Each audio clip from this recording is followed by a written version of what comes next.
नमस्कार नरेश जी, कैसे हैं? बेहतरीन। राधे राधे, नमस्कार। राधे राधे, नमस्कार। राधे राधे कहते ही दुनिया भर का आनंद आ जाता है। बहुत बढ़िया। और खास करके जब आप दयालु नाम से ख्यात है। धन्यवाद। आपको नरेश दयालु मौनी बाबा के नाम से पुकारती है। नवरात्रि पर्व आने वाले हैं जी। और लंबे समय से, मेरे ख्याल से 1995 से आप मौन व्रत धारण कर रहे जी, हैं। पहला मौन व्रत हमने 1995 में चालू किया था और 1921 में जो आया अपनी सदी, तो 1900 के बाद में मैंने 27 साल मौन करके 2021 में संपूर्ण कर दिया था। जी। फिर मन बार बार मौन का हो रहा था, लेकिन कोविड हो गया था तो डॉक्टर ने मना कहा था उपवास और ये करने से। लेकिन मेरी तीव्र इच्छा थी, तो अभी मैंने इस बार फिर निश्चित किया है कि मौन किया जाए। और अभी कोई देव स्थान पे रहकर मौन करने का मन बनाया है। तो अभी आपने बताया जैसे उपवास, मतलब आप इस मौन के दौरान कुछ खाना पीना क्या रहता है? रोज की प्रक्रिया सुबह उठ के नहाना धोना करके भगवान जी का आराधना, अपनी सात्विक राम जी की और हनुमान जी की सादी पूजा करते हैं। कोई विशेष हवन यज्ञ नहीं, मतलब तंत्र के नहीं, हाँ वो नहीं, सादी पूजा। और उसके बाद में फिर मेरा शॉप था आयरन फैब्रिकेशन का काम काज। 11 बजे में शॉप पे आता था। फिर हमारे कुछ सहयोगी थे, वो मुझे मंदिर वगैरह ले जाते। रोज का एक मंदिर का तो नियम ही था। फिर एक माताजी का मंदिर जाते और फिर दुकान पे आके शाम को 4:30 बजे तक मैं दुकान पर रहता, सबसे मिलता जुलता, लेकिन गलती से भी गलती नहीं होती जी, ऐसी ईश्वर की कृपा बनती थी। फिर घर जाके नहाना धोना करके चाय में तब जाके पीता, उस बीच कोई पानी वगैरह न लेके। और फिर हमारी वाइफ शांत हो गई है, 15 साल हो गए, तो फिर घर के भी सब काम पूरे करने पड़ते थे। भगवान जी के नैवेद्य के लिए प्रसाद बनाना, और फिर रात को 8:30 बजे आरती वगैरह करके नैवेद्य करके अल्पाहार लेने का करते थे। अच्छा, खाली अल्पाहार। हाँ। तो जब आप खामोश रहते हो लगातार 9 दिनों तक खामोश रहना बहुत बड़ी चुनौती नहीं लगती है आपको? हाँ, लेकिन फिर भी ईश्वर की कृपा ऐसी होती थी कि कोई भी मन में ऐसा न होता कि मैं ये बोल दूं। मन में तो नहीं आता, लेकिन जब आप इसके साथ में मौन के साथ में अपने जॉब पे भी, यदि अगर गीता को देखे तो अपने कर्म को प्रधान माना आपने और कर्म भी करते रहे, तो दुकान पे कोई आता जाता तो बुलाने की कोशिश। हाँ, बहुत काफी लोग करते थे। मेरे सारे ग्राम सेवक और सरपंच साहब के काम काज थे, तो वो सब लोग आते और मजाक भी करते थे, मुझे छेड़ते भी थे।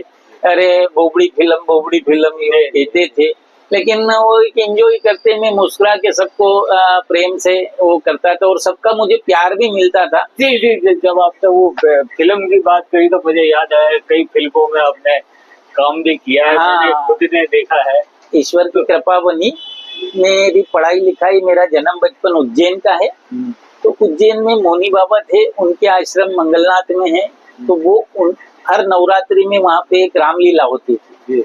तो रामलीला में वहाँ के सब बैंक अधिकारी, स्कूल के कॉलेज के स्टूडेंट, लड़के लड़कियां, वो एक ग्रुप था। अच्छा, हम रंगमंच से जुड़े हुए थे और नाटक का मुझे बहुत शौक था। स्कूल कॉलेज में भी हमने नाटक किए और बहुत मजा आता था। तो रंगमंच से कलाकारी की जो थी भावना, वो मन में जगी हुई थी। और फिर फिल्मों का ऑफर आया। हमारे यहाँ बांसवाड़ा में एक फिल्म बनी थी, ऊपर वाला दे दे छप्पर फाड़ के, जय माँ त्रिपुरे। एक गुजराती फिल्म है मज्जानो प्रेम, एक एल्बम बनी थी मिस कॉल वेवान। तो उसमें मैंने कई प्रकार के रोल किए हैं। मज्जानो प्रेम में हमने 3 रोल एक साथ किए हैं।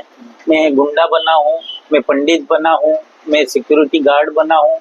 एक फिल्म में शंकर भगवान बना था, एक में मैं नारद जी बना था, एक में मैं यमराज बना हूँ, ऊपर वाला दे दे छप्पड़ फाड़ के वाली फिल्मों में।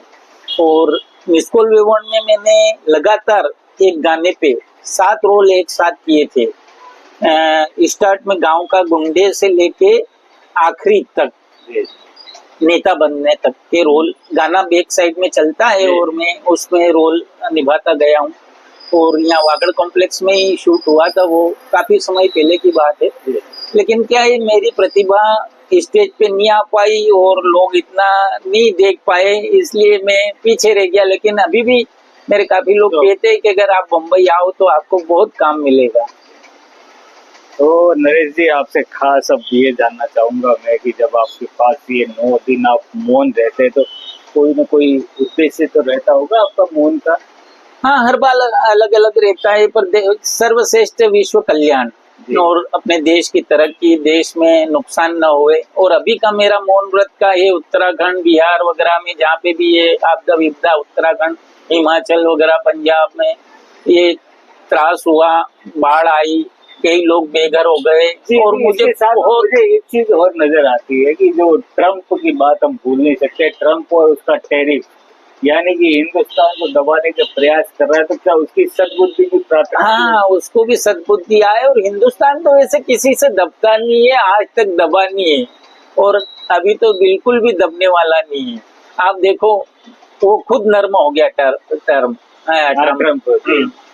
इसलिए ये भारत में ऐसी आध्यात्मिक, ट्रम्प की बात छोड़े, अगर भारत की आध्यात्मिकता की बात करते हैं तो भारत में कई नेता है वो सवालिया निशान ऑपरेशन सिंदूर पे भी उठा देते हैं, कई सवाल उठा देते हैं, नेतृत्व पे भी उठाते हैं।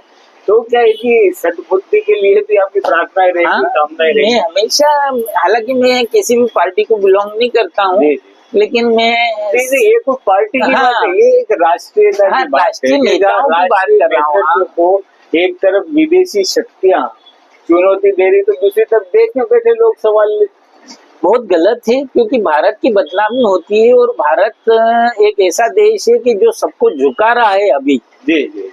लेकिन अगर अपन किसी देश में जाके किसी की बुराई करेंगे और ये देश में रह के भी अगर अपन कोई ऐसे सवाल, हाँ मुद्दे उठा सकते हैं, विपक्ष मुद्दे उठाए, लेकिन ऐसे सकारात्मक मुद्दे उठाए और सकारात्मक राजनीति करे। सेना पे मुद्दे बहुत गलत है। सेना यार, सेना ने कितना अपने को, हम रात दिन सोच सकते हैं किसके कारण, सेना के कारण। सेना न होती तो ये पाकिस्तान में भी घुस के मारना मामूली बात थी।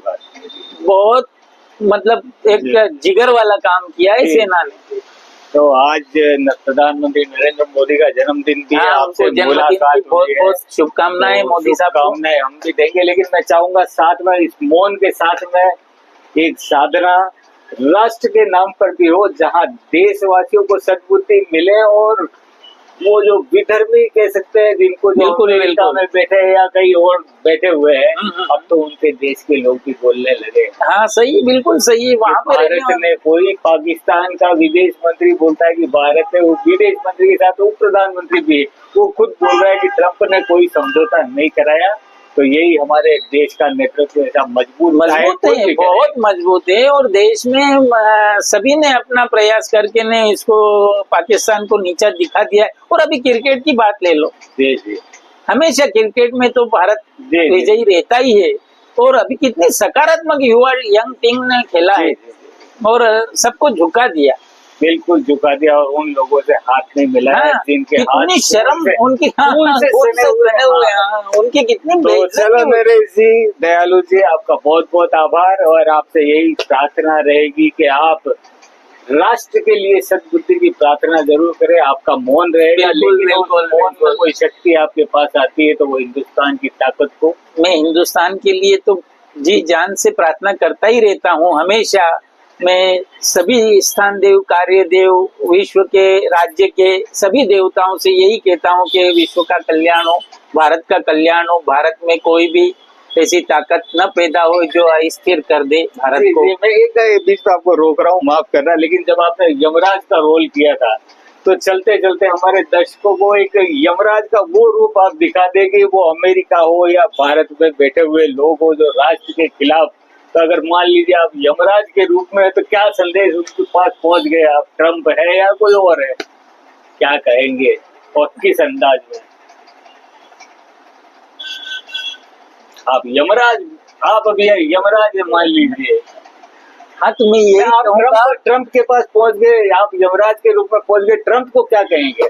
ट्रम्प को मैं यही कहूंगा कि ट्रम्प अपनी औकात में रहो, भारत के साथ कोई भी गुस्ताखी की तो तुम्हें नर्क तो क्या, नर्क से भी नर्क की सजा मिलेगी।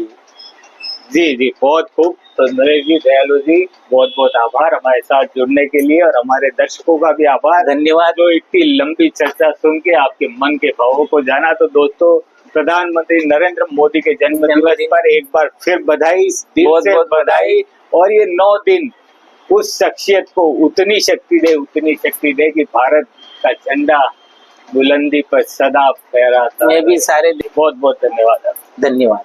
राधे राधे। राधे राधे।